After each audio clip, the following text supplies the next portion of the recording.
తెలంగాణ రాష్ట్ర ప్రభుత్వం ప్రతిష్టాత్మకంగా ప్రవేశపెట్టి అమలు చేస్తున్నటువంటి అభివృద్ధి మరియు సంక్షేమ కార్యక్రమాలు వివిధ పథకాలన్నీ కూడా ప్రజలందరికీ చేరవేయాలని మరి మహబూబాబాద్ జిల్లా కలెక్టర్ గారు అదేవిధంగా డిపిఆర్ఓ గారి ఆదేశాల మేరకు తెలంగాణ సాంస్కృతిక సారథి కొమర వెంకన్న కళాబృందంగా మన తండాకి రావడం జరిగింది కనుక మరి ప్రభుత్వం ప్రవేశపెట్టినటువంటి సంక్షేమ కార్యక్రమాలు అదేవిధంగా అన్ని విషయాలు మీ అందరికీ పాటల ద్వారా తెలియజేయడం కోసం మన గ్రామంలోకి రావడం జరిగింది కనుక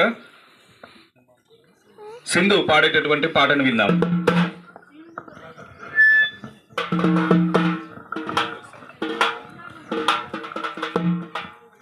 ఆరు గ్యారంటీల అభయహస్తం వరమూలే వచ్చింది పేదల నేస్తం.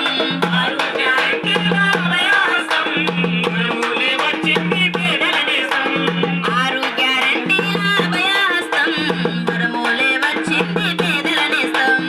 ఆరు గ్యారంటీల అభయహస్తం వరమూలే వచ్చింది పేదల నేస్తం.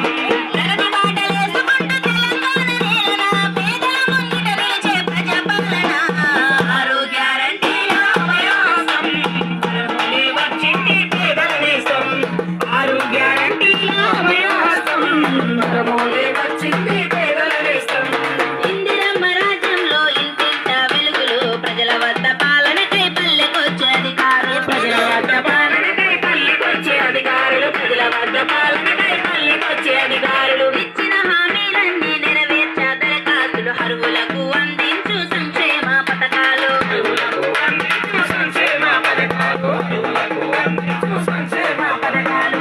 కుసంకల్పంతో అడుగులేసే సర్కారు సంక్షేమంతో మారే పండుగల ప్రతిమూరు. ఆరు గ్యారంటీల అభయహస్తం వరమూలే వచ్చింది పేదల నేస్తం. ఆరు గ్యారంటీల అభయహస్తం వరమూలే వచ్చింది పేదల నేస్తం. నిలవనీడలేక జనం ఎదురు చూసే ఇన్నేళ్ళు 5 లక్షలను ఇచ్చి కట్టే ఇందిరమ్మ ఇల్లు. 5 లక్షలను ఇచ్చి కట్టే ఇందిరమ్మ ఇల్లు. 5 లక్షలను ఇచ్చి కట్టే ఇందిరమ్మ ఇల్లు. రాజీవ్ ఆరోగ్యశ్రీతో కార్పొరేట్ వైద్యము 10 లక్షలతో పేదల రోగాలన్నీ నయము. 10 లక్షలతో